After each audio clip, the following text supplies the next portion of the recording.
جی مفتی صاحب سے میری گزارش ہے کہ کچھ سوال بچوں کا آیا ہو تو آپ پیش فرمائیں انشاءاللہ۔ ایک مفتی طاہر ندوی رحیمی ہیں جے پور کے افتا کے ساتھیوں میں، انہوں نے سوال کیا ہے کہ ٹاٹا کی جانب سے شرعی طریقے پہ لون لینے کا کوئی نظم ہے؟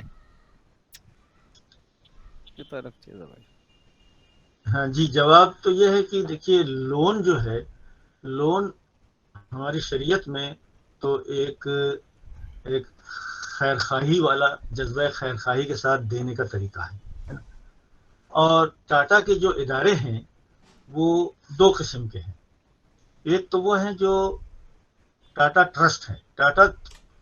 پورا اسٹرکچر ٹاٹا کا ٹرسٹ کے اندر میں ہے، تو ان کے جو رفاہی کام کے ادارے ہیں وہ الگ ہیں اور تجارتی کام کے ادارے الگ ہیں۔ تو رفاہی کاموں میں ٹاٹا کیش اور لون دینے کے بجائے کیا کرتا ہے کہ وہ لوگوں کو تعلیم اور ٹریننگ اور ایجوکیشن اور اسکالرشپ دیتا ہے۔ اس طرح کے اس کے بہت سارے ٹرسٹ ہیں جس کا وقتاً فوقتاً میں ممبئی میں دیکھتا رہتا ہوں کہ ان کا جو معاشرے میں ترقی اور اس کے بڑھنے کے لیے جو ہے وہ کیش دینے کے بجائے تعلیم و تربیت کے ذریعے وہ آگے بڑھاتے ہیں، لون نہیں دیتے، کیونکہ لون دینے کی جو اجازت ہے وہ صرف بینکوں کو ہے اور ٹاٹا کو بینکنگ کی اجازت نہیں ہے۔ یعنی ریزرو بینک آف انڈیا کا یہ قانون ہے کہ جو خود تجارت کرتا ہے وہ بینک نہیں چلا سکتا، تو چنانچہ تجارت اور بینک الگ الگ کام ہے۔ یعنی لون دینا اور لون دینا بغیر سود کے بینکوں کو الاؤ نہیں ہے قانونی لحاظ سے۔ آواز بند ہو رہی ہے۔ اسی لیے آپ نے دیکھا ہوگا کہ ہم مسلمان جو ہیں چھوٹے چھوٹے غیر سودی بچت کے ادارے کوآپریٹو کریڈٹ سوسائٹی بناتے ہیں۔ پورے ہندوستان میں آپ نے سنا ہوگا کہ غیر سودی جو ادارے ہیں وہ کریڈٹ سوسائٹی کے تحت کافی یعنی کئی سو کروڑ کے بھی ادارے ہیں، ساؤتھ میں بھی ہیں، ممبئی میں بھی ہیں، اور یو پی میں بھی ہے، بہار میں بھی ہیں۔ تو مسلمان چھوٹے لیول پر یہ کرتے ہیں، لیکن بڑے پیمانے پر تجارتی طور سے کوئی قرضہ نہیں دیا جاتا ہے سوائے سود کے، اور سودی قرضے کے علاوہ یعنی ہندوستان کی موجودہ قانون میں اس کا امکان نہیں ہے سوائے شراکت اور مزاربت اور تجارت کے۔ قرضہ لینا دینا جو ہے خود اسلامی تاریخ میں 1000 سال سے ذاتی ضروریات کے لیے تو لوگ قرض مانگ کے کھانے پینے کے لیے کرتے تھے، لیکن تجارتی قرضے کا کوئی سسٹم اسلام میں نہیں ہے، بلکہ لفظ قراض اگر آپ دیکھیں گے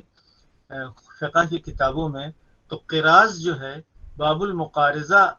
مالکیہ کے نزدیک مزاربہ کو مقارضہ کہتے ہیں۔ یعنی اگر کسی کو بزنس کے لیے دینا ہے تو شراکت کی بنیاد پہ دیجیے، سود کی بنیاد پہ نہیں دے سکتے، اور فری میں کسی کے پاس کروڑوں روپے نہیں ہے تجارت میں لگانے کے جی اور کوئی سوال؟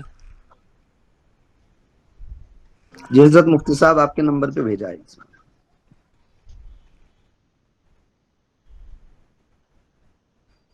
تو مفتی صاحب کا نیٹ تھوڑا جی مفتی پرابلم صاحب کر رہا غالباً ہے۔ السلام علیکم ورحمۃ اللہ۔ وعلیکم السلام جی، مفتی صاحب کا نیٹ ابھی صاحب خراب ہو جی گیا، وہ کنٹینیو کر کوئی رہے بات ہیں۔ نہیں وہ مفتی صاحب ٹیپ ہو چکے ہیں۔ حضرت میرا سوال یہ ہے، ابھی بات آئی تھی کہ جو چرچز اور اس طرح سے جو جینیوں کے جو مذہبی ادارے ہیں، عبادت گاہیں، تو ان کے جو ٹرسٹ وغیرہ ہیں وہ انویسٹ کرتے ہیں، تو ہماری جو مساجد کے بعد جو فنڈ ہوتا ہے تو اس کو انویسٹ کر سکتے ہیں ہم اس طرح سے، اور اگر اس میں نقصان ہو جائے تو اس کی بھرپائی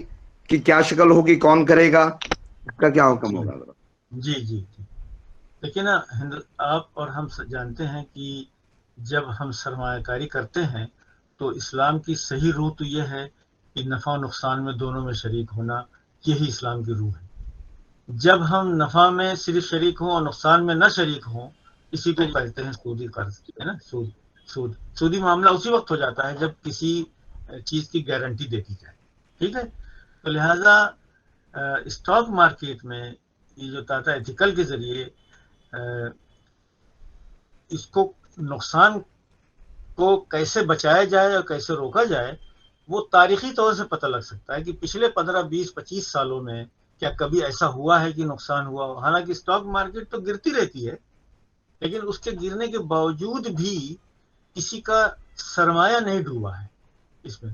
تو اگر تاریخی طور سے 15 20 25 سال میں شریف فنڈ میں اور پچھلے 100 سالوں سے ٹاٹا کے اور فنڈوں میں کیا ریٹ آف ریٹرن رہا ہے اور کب نگیٹو ریٹ آف ریٹرن یعنی نقصان کب ہوا ہے کب نہیں ہوا ہے، چنانچہ ان کی جو میں نے جو آج جو پریزنٹیشن دیا اس میں ان کی مہارت ہی یہی ہے کہ وہ کسی رسک والے چیز میں لگاتے نہیں ہیں، صرف ان کمپنیز میں لگاتے ہیں جو پچھلے 20-25 سالوں سے جن کا ٹریک ریکارڈ ہو اور وہ سنجیدگی کے ساتھ اچھے کام کرتے ہیں، وہ اس طرح کے جوا بازی والے بزنس میں نہیں۔ تو آپ سمجھ لیں کہ ٹاٹا ایتھیکل فنڈ میں میرے علم کے مطابق ابھی تک تو کسی کو نقصان نہیں ہوا ہے، لیکن اگر پوچھا جائے تو ہو سکتا ہے کبھی جیسے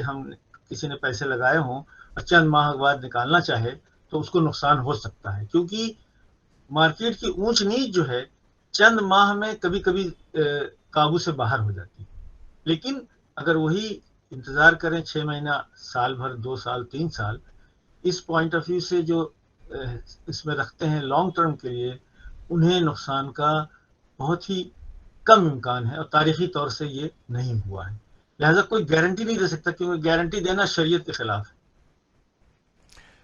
تو بہتر ہے انشاءاللہ، تو کل انشاءاللہ اسی وقت 9 بجے پھر آپ سے ملاقات ہوتی ہے، اور اگر کوئی سوال جواب ہوں گے تو انشاءاللہ اس وقت آپ کی خدمت میں پیش کر دیے جائیں گے۔ جہاں تک آپ کے پریزنٹیشن کا تعلق ہے، گزشتہ آپ کے محاضرات جو ہوئے اس میں بھی آپ کے تمام پریزنٹیشن ہم نے تمام طلباء کو، جو اس سال کے طلباء ہیں ان کو بھی، اور جو سال گزشتہ کے طلباء تھے ان کے ساتھ بھی شیئر کیا گیا، اور ابھی آپ نے جو پاور پوائنٹ پریزنٹیشن بھیجا ہے وہ بھی طلباء کو بھیج دیا گیا ہوگا ہمارے آفس کی طرف سے، اگر ابھی تک نہیں گیا ہے تو وہ انشاءاللہ صبح آفس کے وقت میں ان کو بھیج دیا جائے گا، اور طلباء سے میں یہی گزارش کروں گا کہ وہ اس پاور پوائنٹ سے جو کہ ہمارے مفتی صاحب نے تیار کیا ہے اس سے استفادہ کریں، اور اس کی روشنی میں اگر کوئی سوال ان کے ذہن میں آتا ہے تو وہ کل پیش کر سکتے ہیں انشاءاللہ۔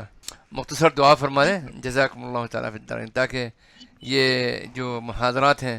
وہ ہمارے طلباء کے لیے باعث خیر، ان کے علم میں علمی ترقی کے لیے بھی دعا فرمائیں انشاءاللہ تمام طلباء کے لیے۔ آمین۔ اللهم صل على سيدنا مولانا محمد وعلى آل سيدنا مولانا محمد كما صليت على إبراهيم وعلى آل إبراهيم إنك حميد مجيد۔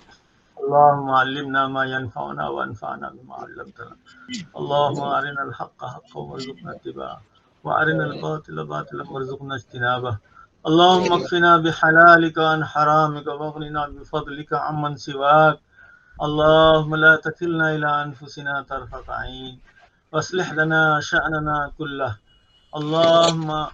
نسألك علما نافعا وعملا متقبلا ونية خالصة ورزقا واسعا وشفاء من كل داء، اللهم إنا نعوذ بك من علم لا ينفع ومن قلب لا يخشع ومن دعاء لا يسمع ومن نفس لا تشبع، نعوذ بك من هؤلاء الأربع، اللهم إنا نسألك من خير ما سألك منه عبدك ونبيك محمد صلى الله عليه وسلم، ونعوذ بك من شر ما استعاذك منه عبدك ونبيك محمد صلى الله عليه وسلم، سبحان ربك رب العزة عما يصفون وسلام على المرسلين والحمد لله رب العالمين۔ جزاکم اللہ تعالیٰ فی الدارین۔ السلام علیکم ورحمۃ اللہ وبرکاتہ۔